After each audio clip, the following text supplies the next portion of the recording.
sabihin na isusulat na ang panalo ng Execration dito. Dahil MSC pa rin to eh.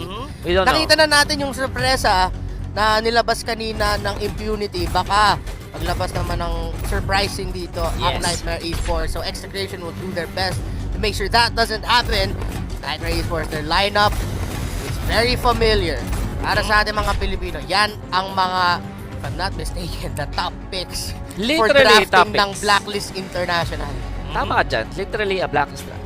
Yes. Pero we all know that this kind of draft coming from Nightmare, wherein yun nga, sanay tayo na makita to with Blacklist, is that this works during the mid-game, lalo na pag nagsasama-sama na sila. Kaya nga natin nabuo yung Ube strategy na wherein magsasama na doon yung Estes together with Rafaela and the Granger. Pero for Execration side, magaling sila sa mga ganitong klase ng mga ng counter-engage. So ang gagawin nila pagka nagamit yung mga heals nila, saka pa lang sila magsa-strike. Yeah, and then at the same time, paano gagalaw ang Execration sa mapa? Yung ginawa nila sa Blacklist International nung Grand Finals natin is split it lang. Yes. Hindi nila hinanap yung laban kontra sa Blacklist. Nag-split lang sila ng mapa.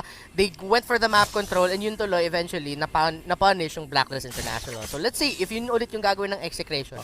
Wolf, para sa'yo, yung presence ng Akai dito ni Chaknu, is it gonna be disruptive enough sa team fights? Yeah, nakita na to ng isang team na mula sa Pilipinas, ang Onyx PH laban sa mga Estes types of draft at naging successful ang Akai. Kumbaga, sa comfort na binibigay mo sa isang Harith plus Estes. Yeah, ang daming slows, then at the same time you have movement speed increases and healing.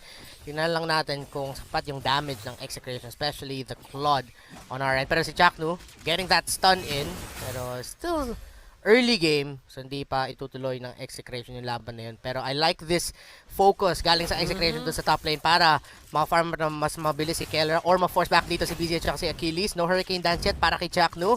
They're gonna get zoned out a bit.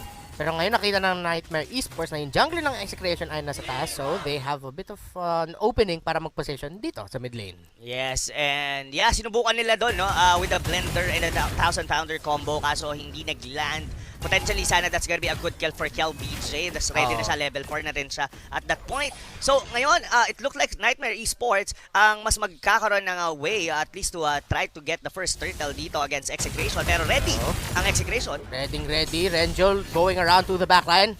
Watch out for that Paquito. It's gonna be really disruptive. Pero na-force out dito yung Execration. Ginamit na yung Desernato and the entry by KelBJ and Execration. Nahuli nila yung turtle doon. Tignan natin kung makukuha ng kill dito ng Execration. Renjo hinahabol ng mga miyembro ng Nightmare. Jasbin as well na zone out yung mga iba sa Execration. So that means Renjo ang unang kill dito para sa Nightmare. Yes, that was a trade technically since na-pick off doon si Renjo. Pero kung papansinin mo, Nightmare Esports, they tried to use 2 ultimates doon just to secure that turtle. Sinimulan nila with the Death Zone Nata, nilagay nila yung Electro Final Blow doon sa mismong turtle. But, well, KelBJ still has the better advantage coming from the Thorn Rose and given the Retribution na secure nila yung turtle. Yun nga lang naiwan doon si Renjo during the team fight. And I have to comment Jasmine sa ginawa niya doon na siya talaga yung nag-zone out doon sa backline ng Execration. So hindi nila matulungan si Renjo dahil sa Benedetta. Renjo with the execute Paquito, kamuntikan bang mabigyan na si Jasmine nga ni enough sa threshold ng ating execute.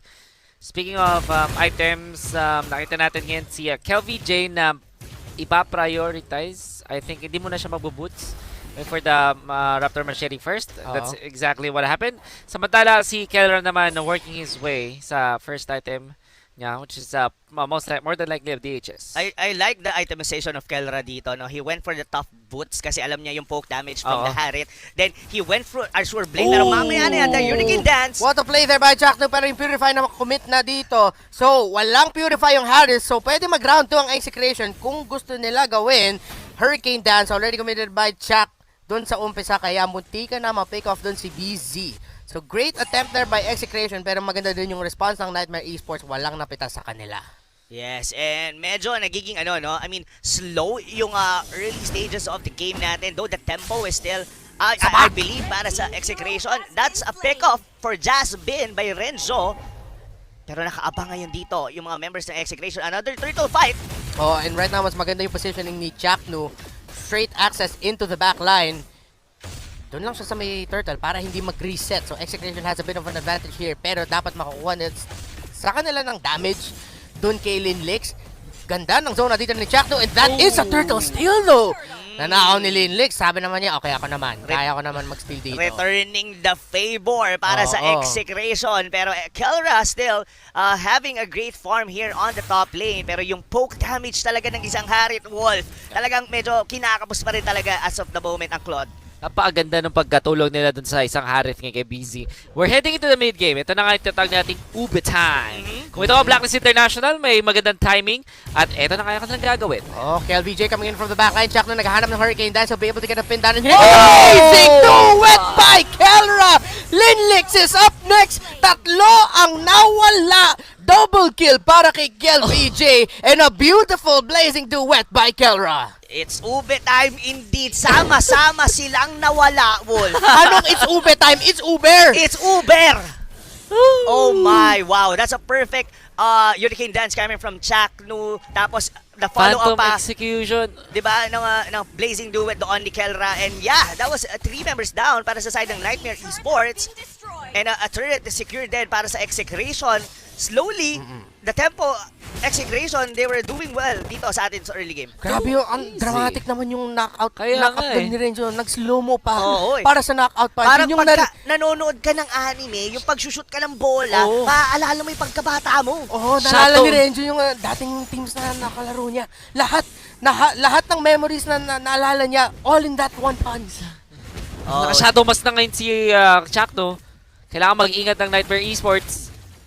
Alam na alam, ayun. Uy, si Chak! Nasa likod na siya tumask! Ay, hindi. Okay. Naka-sidestep dun si Achilles. Pero munti ka na. Yes. But now, Easy, the Shadow Mask again, dapat mag-ingat ang Nightmare Esports. Eyes on the map. Kailangan nila gawin.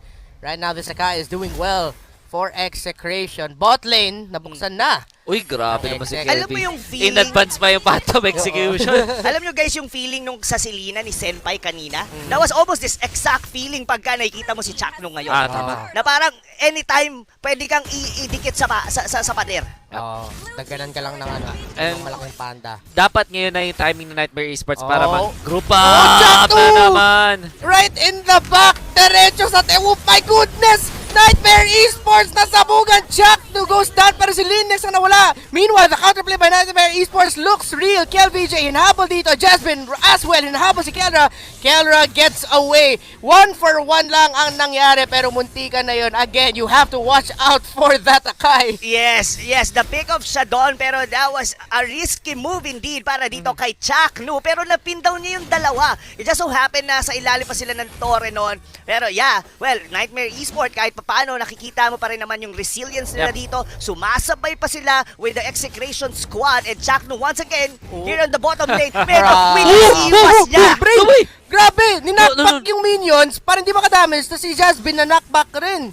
Kulang pa sa kanya yung yung ginawa niyang tinulak niya lang yung mga siege minion. Gusto niya may konting pin down pa dun sa Benedetta. Styling with the Akai. Buti na lang din. I mean, fortunately para kay Jasmine, malayo-layo pa si Zapno. Pero imagine mo yung real world manipulation doon! Opo, the damage coming out from this Lancelot. KLVJ will be able to get away and that is gonna be Zapno backing him up. Yung real world manipulation. Ito si Chak. Masakit pa rin na naman si Chakno Hurricane Dance. Palayo though. Si BZ and Achilles and Renzo KLVJ will not be able to deal damage pero the control, the momentum ay nasa side pa ng Execration. Grabe si Kung Fu Panda rito, guys. Talagang, alam mo yung parang pasok lang ng pasok. Kada cooldown ng Hurricane Dance, walang sinasayang dito ang Execration squad. Regardless, kumbaga, nagamit nila yun. Yes, walang na-pin down doon si Chakno. Pero, almost mabasag nila yung Torre. Nagagamit nila pan-zone out. Ngayon, nadidisrupt dito ang Nightmare Esports. Nawawala sila sa sarili nilang formation. Oo.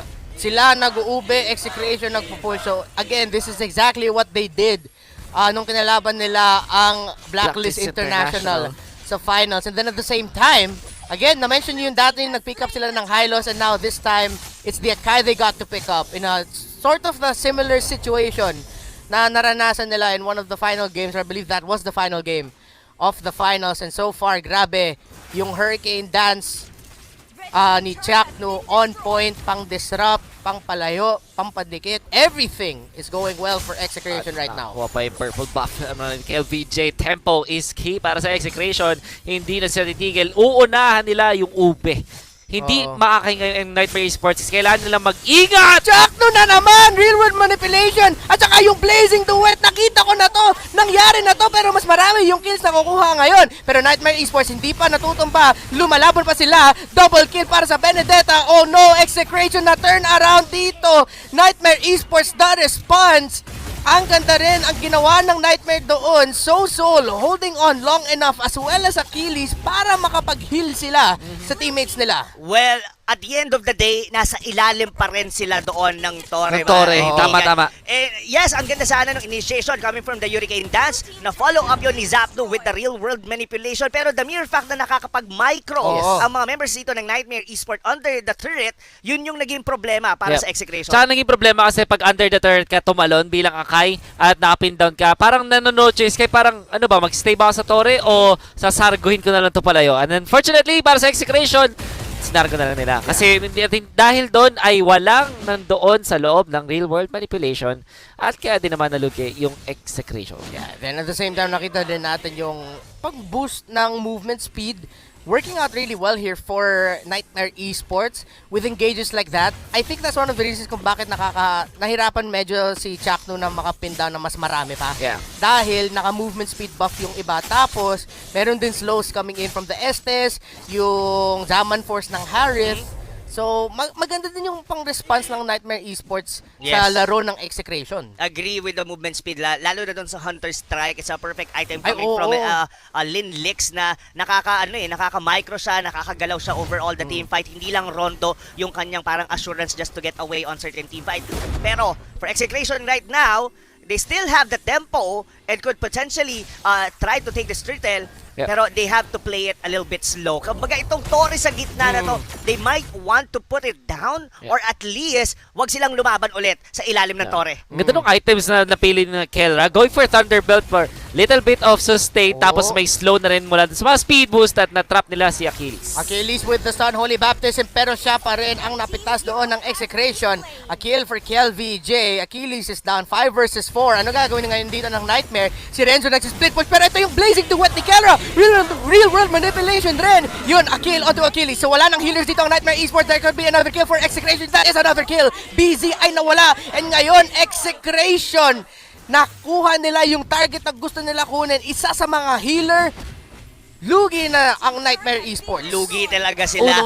Napalayo ni Jackno doon yung Rafaela. Na-pick up nila. Nauntog pa doon si Jazz Ben and a perfect real world manipulation a while ago kay Z4pnu. Isa-isang napitas dito ang mga members dito ng Nightmare Esports and it looked like parang ayaw na maglo-lord ba ang Execration dito or they would want to at least get an outer turret or rather a base turret sa Nightmare Esports. It's all for them for the taking pero ngayon Execration, they would want to play it disciplined.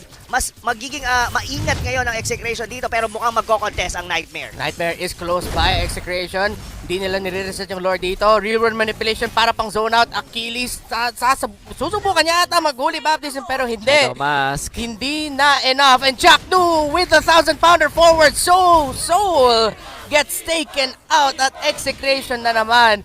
Victory after victory. Nakakuha ng pick-off, nakakuha ng Lord. 20 seconds bago makabalik dito si Estes. So, this is gonna be a full 5-man defense pa naman para sa Nightmare Esports. Yes, and well, they have a decent minion wave clear. Meron silang mga Electro Final Blow para dito kay Jasmine. Meron din sila ritong si BZ, which is the Harith, could potentially take the first Lord. This is a Luminous Lord, mind you guys. Pero, the question is, what will Jackno do? Kasi siya yung nagiging X-Factor talaga dito sa Execration. Yung mga pick-off na nagagawa nila, it's all about this Panda. It's all about Jackno getting the place.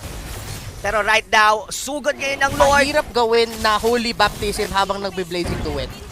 Yes. Yung ultimate ni Rafaela, yun yung makakahuli doon. Pag nagbe-blazing duet na si Kelra. Pero hindi mo pipigilan, pero mahinto mo pag hinahabol ka. Pero si Chakto na naman, grabe na huli si Jasbin. That is gonna be another kill, a mega kill para kay Kelra. And for Execration, wala nang inhibitor turrets dito ang Nightmare Esports. What was once a nightmare for Execration nung nakalaban nila ang Blacklist International dun sa Grand Finals is looking like a dream here in the MSC group stage. Look at that. All of the damage, all of the control is on the side of Execration, pero sustain lineup pa rin ang kalaban mo. Tignan natin kung magta-tower dive. Jack! Oh my 1,000 power! Diretso sa likod! Blazing duet! Everything in between. Tatlo ang nawala. Double kill. Execration takes game number 2. They will be the first team to secure the upper bracket in MSC 2021. Wow! What a comeback! Hindi comeback sa laro Hindi. Comeback para kay Billy, para kay Zapno in a 2-0 fashion. Look at the faces ng ating mga pambato from Execration. Wow. 25 games in the playoffs. Napakarami pang laro din all throughout the